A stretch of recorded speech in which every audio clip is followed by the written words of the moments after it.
Boa noite para todos. Queria só confirmar que estão me vendo, me ouvindo.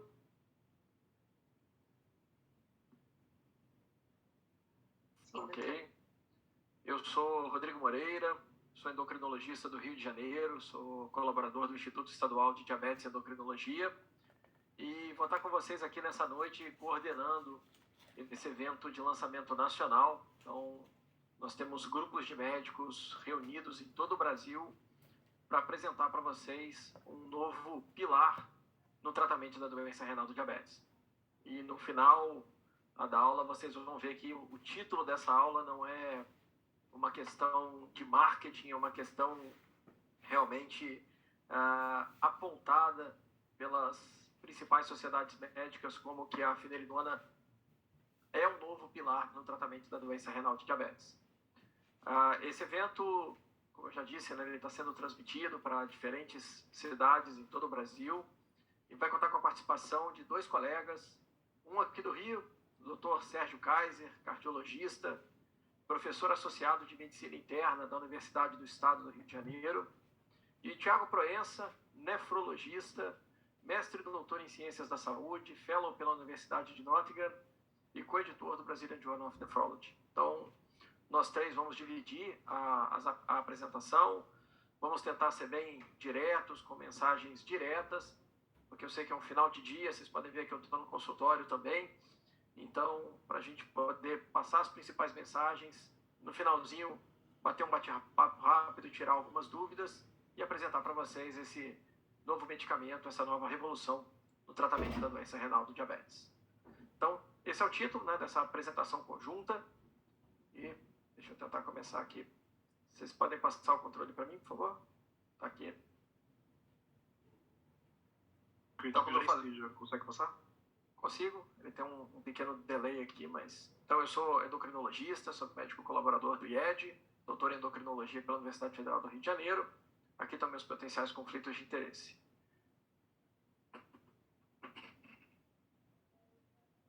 Aí, gente, a gente está acertando aqui.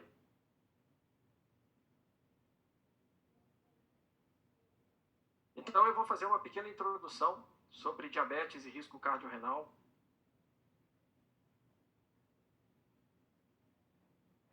Está com um delay bem grande, mas vamos lá. Eu acho que para começar essa apresentação eu vou trazer 5 informações básicas para todos. Né? A gente hoje tem no Brasil a 6ª maior população de indivíduos com diabetes tipo 2. Então a gente estima que tenha quase 16 milhões de pacientes no nosso país e esses números só tendem a aumentar. E 2 de cada 5 pacientes com diabetes tipo 2 vão desenvolver doença renal crônica. E talvez um dos grandes pontos, uma das grandes mensagens que a gente vai frisar nessa aula é o conceito de doença renal crônica. Porque muitas das vezes esse conceito fica um pouco confuso para a grande maioria dos colegas. Esses pacientes têm uma expectativa de vida encurtada em aproximadamente 16 anos. E o que nós sabemos é que esses pacientes com diabetes, eu vou mostrar para vocês, principalmente os pacientes com diabetes e doença renal, eles são mais propensos a morrer por causa cardiovascular. Então, eu acho que todo mundo tem na cabeça que o paciente com doença renal ele é um paciente de alto risco cardiovascular. E quando a gente junta diabetes e doença renal crônica e doença renal do diabetes, esse risco é maior ainda. E mais de 30% dos pacientes em diálise no Brasil têm diabetes tipo 2. Então, a gente precisa de estratégias que sejam eficazes para reduzir o número de pacientes em diálise. A gente tem vários estudos que discutem como que a doença renal crônica aumenta a mortalidade cardiovascular. Esse é apenas um deles. E vocês podem ver a incidência de mortalidade em 10 anos. Na primeira barrinha, no indivíduo que não tem doença renal crônica e não tem diabetes. Na segunda barrinha em cinza, quando o paciente tem diabetes, a gente já vê que essa mortalidade por doença cardiovascular ela dobra. Né? Então, é o que a gente já conhece. A barra em vermelho, a gente vê que os indivíduos com doença renal crônica, eles têm quase 3 vezes mais risco do que os indivíduos sem diabetes e doença renal. E, obviamente, a 4ª barra, o vermelho escuro, mostra que quem são os indivíduos com maior risco de mortalidade, 6 vezes mais risco, são os indivíduos com doença renal crônica e diabetes tipo 2. Então, a gente precisa saber identificar esses pacientes para manejá-los de maneira adequada e evitar o desfecho cardiovascular. Como eu falei, talvez um dos pontos importantes de ser abordado aqui é o que caracteriza a doença renal crônica. Então, a doença renal crônica é definida como a anormalidade da estrutura ou função renal por mais de 3 meses que comprometa a saúde. E a gente tem 2 parâmetros para diagnóstico de doença renal crônica. O primeiro é a taxa de filtração glomerular estimada, que é estimada principalmente pela fórmula que vocês estão vendo aqui, a fórmula do CKD-EPI. Então, o primeiro ponto que tem que ser muito frisado nessa aula é a importância de todos vocês que estão assistindo. Toda vez que receberem um exame de creatinina plasmática do paciente, pegar essa creatinina plasmática, jogar na fórmula CKD-EPI e quantificar adequadamente essa taxa de filtração glomerular estimada. Então, não é porque o paciente tem uma creatinina que pode ser normal, 1.0, 1.1, que ele não pode ter taxa de filtração glomerular abaixo de 60 ml por minuto, que é o que a primeira definição para doença renal crônica. Então, primeira definição de doença renal crônica, taxa de filtração abaixo de 60. E é importante que todos assim tenham na cabeça que você pode ter doença renal crônica mesmo com taxa de filtração normal, se ele tiver albuminúria. Albuminúria, amostra isolada de urina, não precisa mais de urina de 24 horas. É a amostra urinária de urina. Pede albuminúria, creatinina urinária, relação urinária albumina-creatinina. Esse UACR é o termo em inglês. Urinary Albumin Creatinine Ratio. Então, diagnóstico de doença renal crônica. Taxa de filtração glomerular estimada abaixo de 60 ou presença de albuminúria. A gente não fala mais microalbuminúria, a gente fala só albuminúria. E qual é a definição de albuminúria? Relação urinária albumina-creatinina maior do que 30 miligramas por grama. E o ponto importante, que está dentro desse círculo, a detecção precoce. A gente precisa estar fazendo constantemente cálculo de taxa de filtração, dosagem de albuminúria, para identificar precocemente os indivíduos com diabetes tipo 2 e doença renal crônica, para que a gente possa fazer o tratamento adequado e evitar o desfecho. Qual o desfecho? Cardiovascular e renal. Tiago e Sérgio vão discutir isso com vocês durante essa apresentação. A gente tem vários aplicativos. Eu tenho no meu celular um aplicativo para cálculo da taxa de filtração glomerular, pela fórmula CKD-EPI. A gente está colocando na tela para vocês aí 2 QR Codes. Quem quiser parar rapidinho e pegar tanto da Apple Store quanto da Google Play, tem que parar. Vários laboratórios aqui no Rio de Janeiro, embaixo da creatinina mas vem às vezes pequenininho, taxa de filtração glomerular estimada, e a gente tem que ter na cabeça que esse número para a gente, ele pode ser mais importante do que a própria creatinina. Muito bem, calculei a taxa de filtração, solicitei a dosagem de albuminúria. O que eu tenho que fazer agora? Eu tenho que classificar meu paciente. Se vocês olharem em verdinho são os pacientes teoricamente normais.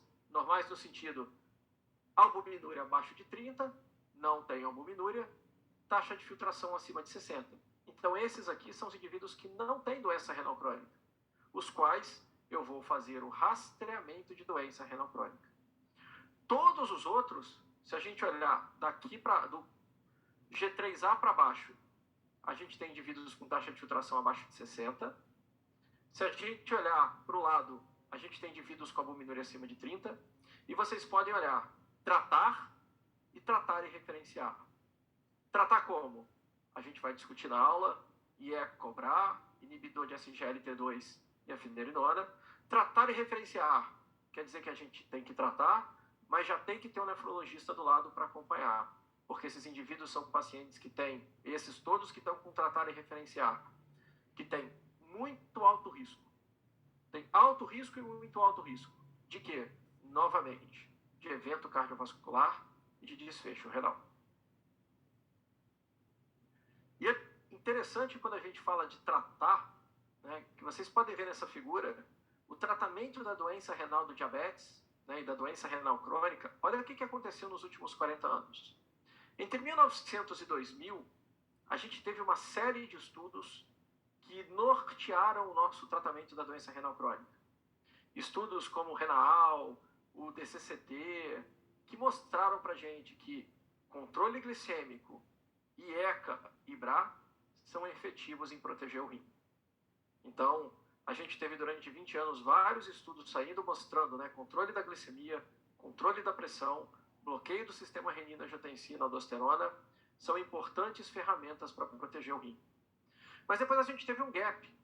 Passaram-se praticamente 15 anos sem que tivesse nada de novo de proteção renal. Até que ali em 2018, 2019, tudo começa a mudar. São apresentados e publicados os dados de Credence, DAPA Chronic Kidney Disease e EMPA-KIDNEY, acho que todos vocês conhecem os 3 estudos, mostrando como que os inibidores de SGLT2 são capazes de modificar radicalmente a história natural da doença renal do diabetes. E mais recentemente, Fidelio, Fígaro e Fidelity. Os 3 estudos que consistem a base de toda a evidência que nós temos com a finerenona. Então, agora, a gente começa a ver que nos últimos 3, 4 anos, de repente, nós temos pelo menos uma classe, que é o inibidor de SGLT2, e uma medicação, que é a finerenona, capazes de adicionar ao bloqueio do sistema renina, ao controle da pressão e do diabetes, na prevenção do desfecho renal e do desfecho cardiovascular. E quando a gente olha esses estudos que eu mostrei para vocês, e esse quadrinho nosso, você vai vendo que cada estudo inclui uma população específica. Sempre uma população com doença renal crônica. O Credence, uma população com albuminúria, então, independente da taxa de filtração, todos com doença renal crônica. O DAPA-CKD, vocês podem ver, uma população um pouquinho diferente também, mas todos com albuminúria. A gente cai agora para o Fidelity, né? A gente vai falar do Fidelity, da finerenona, então vocês podem ver uma população mais ampla. E por último, estou indo devagarzinho aqui pelo delay, o EMPA-KIDNEY que amplia. Então a gente pode ver como que a gente tem hoje uma grande gama de evidências sobre como que essas medicações tratam os indivíduos com doença renal crônica de uma maneira geral, com diferentes perfis, mas no final, muito parecidos.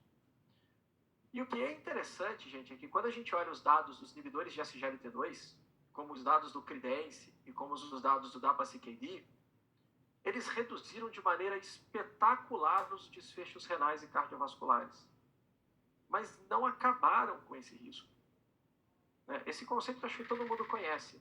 É o chamado de risco persistente ou risco residual.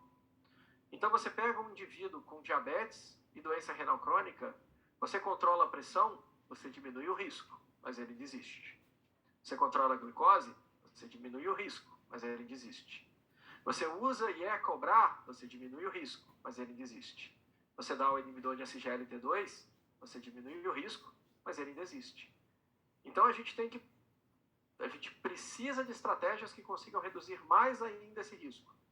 E exatamente aqui vai entrar a finerenona, como uma droga que vai agregar, que vai adicionar todas essas terapias, diminuindo o risco de desfecho cardiovascular e renal nessa população. Falei para vocês, né, nós temos hoje IECAs e BRAs, inibidores da SGLT2, que promovem proteção, né, que reduzem esses desfechos cardiorrenais. O que a gente sabe do IECA, do BRA e do inibidor da SGLT2 é que eles atuam principalmente na hemodinâmica renal. Eles mexem com vasoconstrição e vasodilatação de arteríola aferente, eferente e comportamento dentro do glomérulo. Inibidor de SGLT2, GLP-1, metformina, faz o controle metabólico, né? Aquele fato da gente ter que controlar a glicose. Mas falta alguma coisa. Faltava alguma medicação que trabalhasse numa outra base fisiopatológica, que é a inflamação e a fibrose. E aí, a gente entra no receptor mineralocorticoide. A gente sabe que os indivíduos com diabetes e aqueles indivíduos, principalmente com diabetes e hipertensão, têm uma hiperativação, uma superativação desse receptor mineralocorticoide. No rim, a ativação desse receptor mineralocorticoide está relacionada a dano renal e progressão da doença renal crônica, e no coração parece estar relacionado a dano cardíaco. O que é a finerenona? Que droga é essa que a gente está trazendo para vocês? É um bloqueador do receptor mineralocorticoide. Então a gente está vendo, né? Se eu ativar esse receptor, eu vou ter uma série de efeitos deletérios no coração e no rim. Se eu conseguir bloquear esse receptor, eu vou conseguir atuar nessa base fisiopatológica. Então, a gente sabe que a finerenona, vocês estão vendo na figura, ela se liga ao receptor mineralocorticoide, induz algumas alterações conformacionais que impedem a ligação, obviamente, da aldosterona, e talvez seja o grande diferencial da finerenona, é induzir padrões distintos de expressão.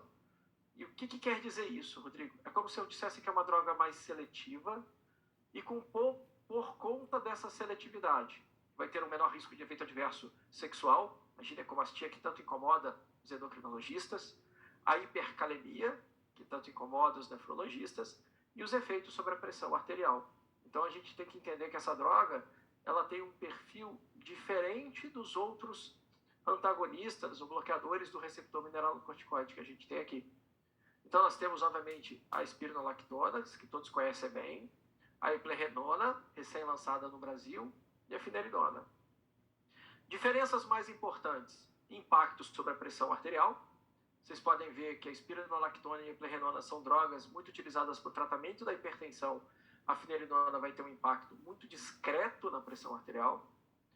O grande problema da espironolactona, os efeitos sexuais, principalmente a ginecomastia. A finerenona ela é neutra nesse ponto. E o risco de hipercalemia, né? O grande efeito colateral dessas medicações, a hiperpotassemia. Vocês podem ver que o impacto clínico, isso vai ser bem discutido pelo Tiago, é muito menor. E talvez o ponto importante, embora sejam medicamentos de mesma classe antagonista do receptor mineralocorticoide, vocês vão ver durante a aula que a finerenona não é indicada para o tratamento da hipertensão, do hiperaldosteronismo. Ela é indicada para doença renal do diabetes. Ela é indicada para proteção renal. Então a gente tem essa diferença importante.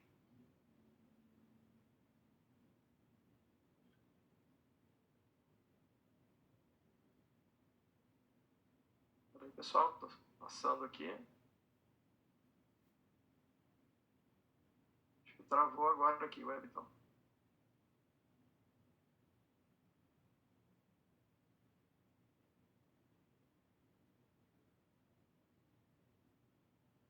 Peraí, pessoal. Então, desculpa. Então, o que a gente consegue ver agora? Que essa combinação... Consegue voltar um, por favor? Voltou.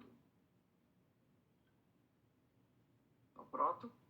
Que essa combinação, agora a gente tem onde atuar em todas as bases fisiopatológicas da doença renal do diabetes. A gente consegue, com controle da pressão, com bloqueio do sistema renina-angiotensina, com inibidor de SGLT2, atuar na base hemodinâmica, com controle da glicose na base metabólica e com a finerenona na inflamação e na fibrose. E vocês vão ver durante a aula que, obviamente, isso vai levar a uma redução dos desfechos renais e dos desfechos cardiovasculares. Então, para continuar a apresentação agora, falando sobre os dados da finerenona e o novo caminho para a proteção renal, eu vou convidar o meu colega, Sérgio Kaiser, aqui do Rio de Janeiro, para continuar a apresentação. Sérgio, só já dando uma dica, o delay aqui é bem grande, então na hora que você passar, já pode clicar um pouquinho antes, que ele demora para passar. Perfeito, Rodrigo. Eu vou falar em câmera lenta, então.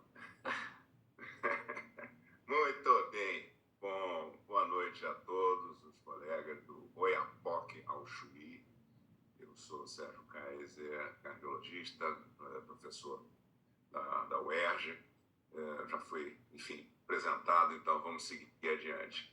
O que nós vamos conversar aqui agora é exatamente sobre os estudos pivotais que consolidaram, que demonstraram a eficácia da finerenona exatamente sobre a proteção renal em pacientes diabéticos com doença renal crônica. E vamos ver o delay aqui, porque eu vou botar o mouse aqui realmente. eu estou com controle aqui, gente, porque eu já apliquei o mouse algumas vezes aqui e nada acontece. Está sim, está sim. É? Tenta de novo. Vamos lá, vamos tentar de novo, então. Eu não muda. Você quer... Ô, Wellington, controla para mim, por favor. Bem? Pode deixar, você vai me falando. Então, vamos adiante. Pode passar.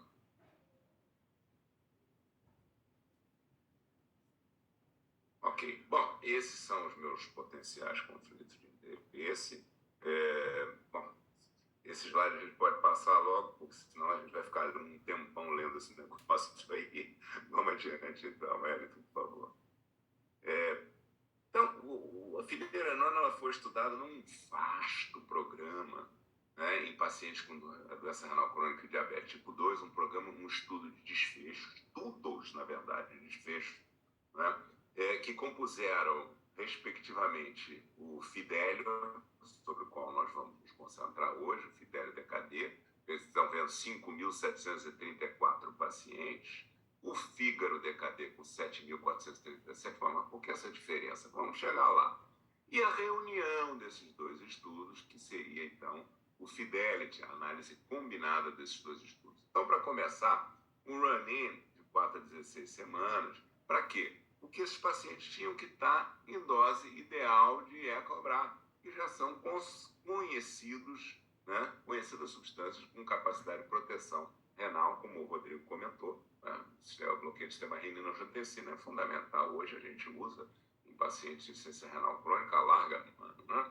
Então, os pacientes serão randomizados para finerenona 10 ou 20 miligramas por dia ou placebo. A dose de 10 ou de 20 ela seria escolhida conforme o nível de potássio sérico e a taxa de filtração glomerular no início, né, da randomização, podendo-se progredir para 20 miligramas conforme alguns critérios. E aí vamos ver aqui a questão dos desfechos primários compostos. Né? Repare o seguinte, vamos aqui no Fidelio. Fidelio envolveu em grande parte um grupo, uma coorte de pacientes com disfunção renal mais avançada. Né? Então, o desfecho composto era primariamente renal, tempo até a falência renal, queda sustentada de 40% ou mais da taxa de filtração glomerular ou morte renal. E o desfecho secundário? O desfecho secundário composto era cardiovascular. Tempo até a morte cardiovascular, infarto ou AVC, ou seja, Major Adverse Cardiac Events, né? Eventos cardiovasculares maiores, 3 pontos, mais internação por insuficiência cardíaca. Tá? Então, um desfecho de 4 pontos. No fígado, era o oposto. Como os pacientes tinham, em geral, menos disfunção, menos agressão renal, quer dizer, tinham disfunção renal, porém, menos adiantado do que no Fidelio, e aí o desfecho primário era cardiovascular. O desfecho composto era o secundário no Fidelio, passou a ser primário no fígado. Já o desfecho renal, que era primário no Fidelio, era o secundário no fígado. Né? Os mesmos desfechos. E aí o Fidelity, o que faz? Justamente junta os dois estudos. A grande diferença aqui, basicamente, é que a queda sustentada já não seria mais de 40%, e sim 57% ou mais, né? Que equivale, assim, grosseiramente, a dobrar a creatinina, vamos dizer. Wellington, por favor, pode.